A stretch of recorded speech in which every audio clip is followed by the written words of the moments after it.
Okay, hi everybody. Today's lesson is on 1.1 solving one-step equations. So I wrote an equation here, x plus 4 equals 12. Over to the right, I explained to you that you can use inverse operations to isolate the variable. Hello everybody. Today's lesson is on 1.1 solving one-step equations. So I've written on the whiteboard here an equation that says x plus 4 equals 12. I've also given some hints over to the side to remember your steps on how to solve for a variable. In this equation, we have a variable of x, and the number 4 is being added to x right now in this equation. You can use inverse operations to try to get the x by itself or to isolate it. So inverse operations, if you remember, means the opposite operation. And right now in our equation, the 4 is being added to x. So in order to get rid of the 4, we can subtract 4 or do the opposite operation from addition. Since 4 is being added to x right now, we can use the opposite operation or subtraction in order to get rid of the 4 and get our x by itself. The subtraction property of equality says I can subtract the same number from both sides of the equation and my equation will remain balanced. So I'm going to show you I can subtract 4 from both sides of the equation. What I will end up with is my x still remains. The 4 cancels out. 4 minus 4 is 0. So you actually get x plus 0 equals, and whatever 12 minus 4 is, which is 8. Now right here you can see that x plus nothing is just x. So our x value is actually 8. Now to check our work, since in our work we found out that x equals 8, that means wherever our x is up here in the original equation, we should be able to substitute an 8 for it. And it should make the equation true. So we're going to try that. So where the x is, we are going to put an 8. Then we're going to add the 4 and see if we get 12. And sure enough, 8 plus 4 is 12, and 12 does equal 12. So our check works. So x is equal to 8. Okay, so let's try another example. We have 7 plus x equals 23. So this time, when we look at the equation, we can see that the x isn't first, but that's okay. We're still going to use inverse operations to solve and isolate the variable. So in this equation, we have a 7 that's being added to x. We're going to use the inverse operation, which would be subtraction, and we're going to subtract 7 from both sides of the equation. Subtract 7 on the left side, subtract 7 on the right side of the equation. Right here, your 7s will cancel out. 7 minus 7 is 0. So essentially we get 0 plus x, which is just x, equals to whatever 23 minus 7 is, which 23 minus 7 is 16. Now to check our work, just like we did in the previous example, since we think that x is 16, we're going to check and see if we're right. Plug your 16 back into the original equation where the x was. So we end up with 7 plus what our x was, now is 16, should equal 23. 7 plus 16 does equal 23. 23 equals 23, so our check worked. Okay, so now we're going to try a new one with a different operation. Right here we have x minus 9 equals 6. This time, our inverse operation is actually addition, because right now there's 9 being subtracted from x. So we have to do the opposite, which would mean to add 9 to both sides. So we can show that by adding 9 to the left side of the equation, add 9 to the right side of the equation. If you notice right here, you have negative 9 or minus 9 plus 9 is 0. They cancel out. So now we end up with x equals whatever 6 plus 9 is, which is 15. When we check our work, we're going to see if x was 15, will we get the correct answer? 15 minus 9 equals 6. 15 minus 9 is 6. 6 equals 6, so our check worked. Now some students get confused up here at the top. Let me erase some of this up here. Some kids get confused that they see this right here is a minus sign, not a negative, so they see 9 plus 9 is 18 here. But remember, from our other lesson, we could always rewrite an addition problem, a subtraction problem as an addition problem.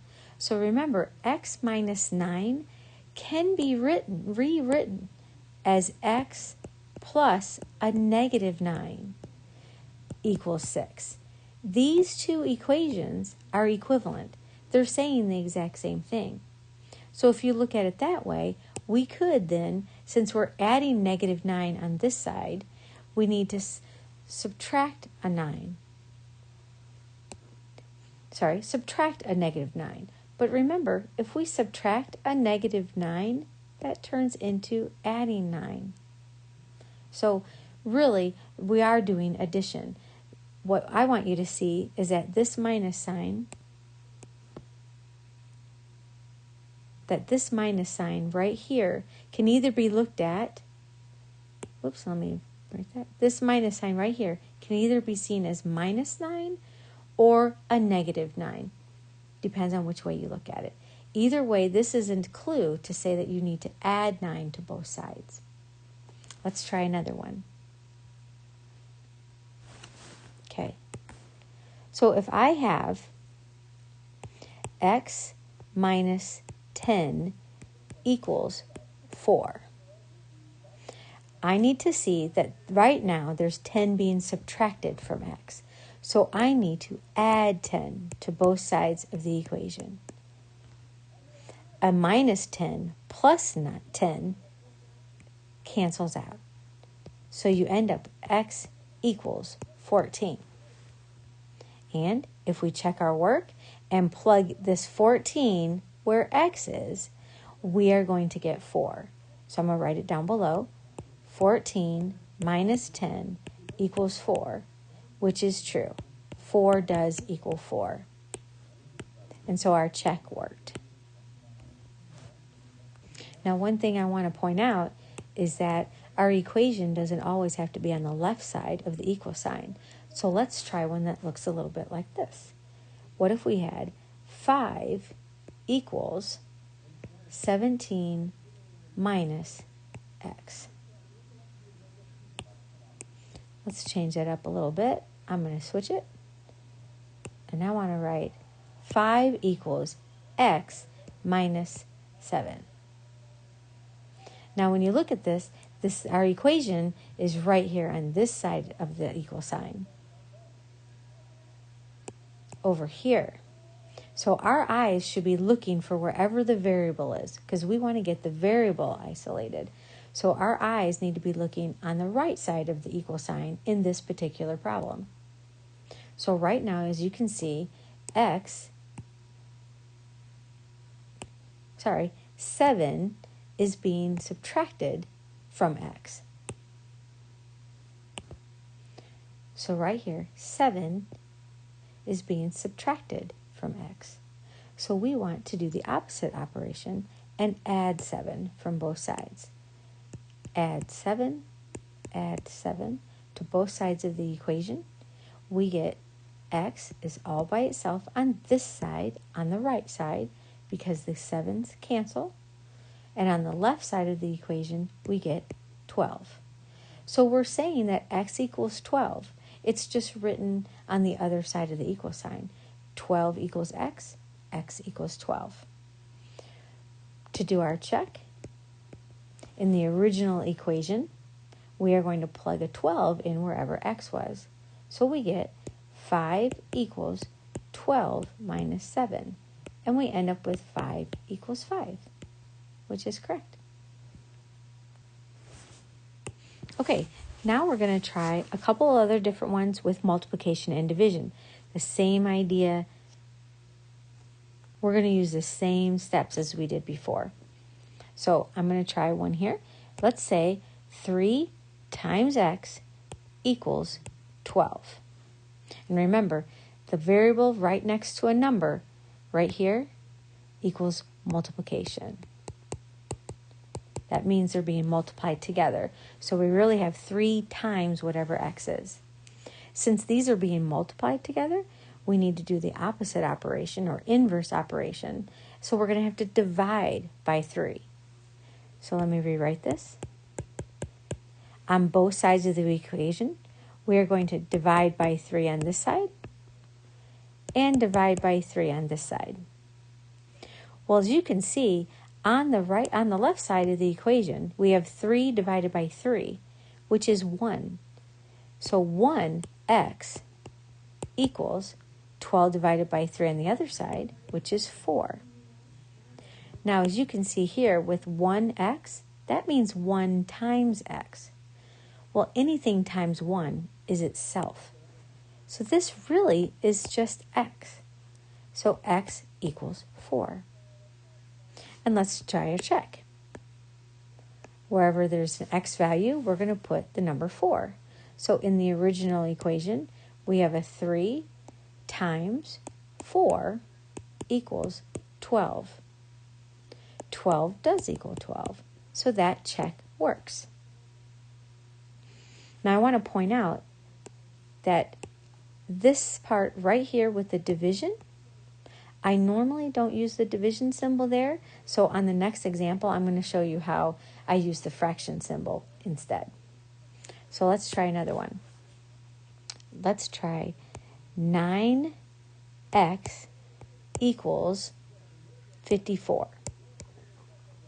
So again, we're going to divide both sides by 9.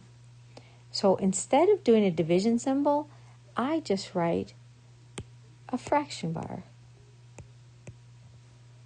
So right here, where it has the 9 over 9, well, 9 divided by 9 is 1.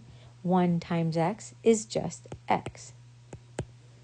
54 divided by 9 is 6. When we do our check, we get 9 times 6 equals 54. And that is true. 54 does equal 54, so that works.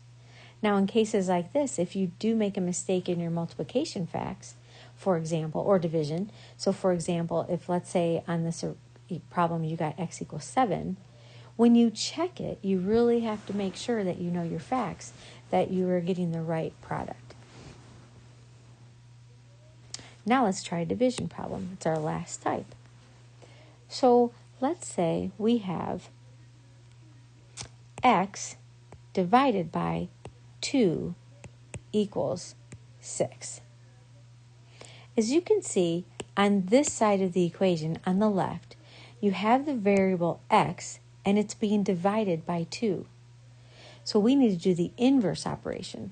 Since the variable is being divided by 2, we need to multiply by 2 in order to get rid of that denominator of 2. So this is the way I like to show it. We have x over 2 equals 6. So I'm going to multiply by 2, which is really 2 over 1. Okay?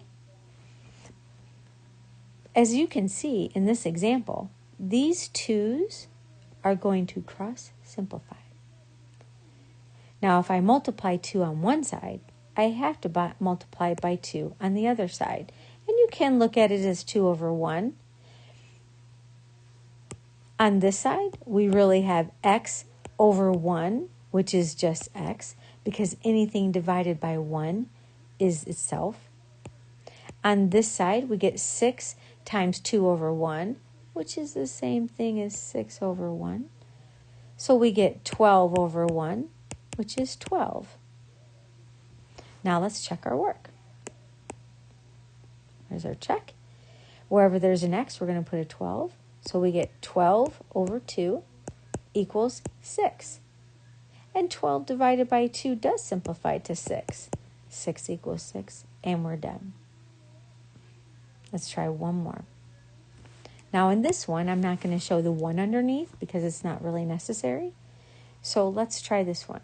We're going to say x divided by 4 equals 16.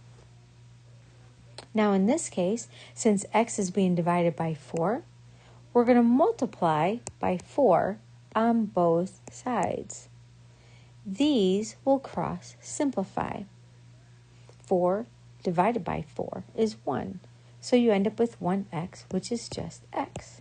16 times 4 is 64.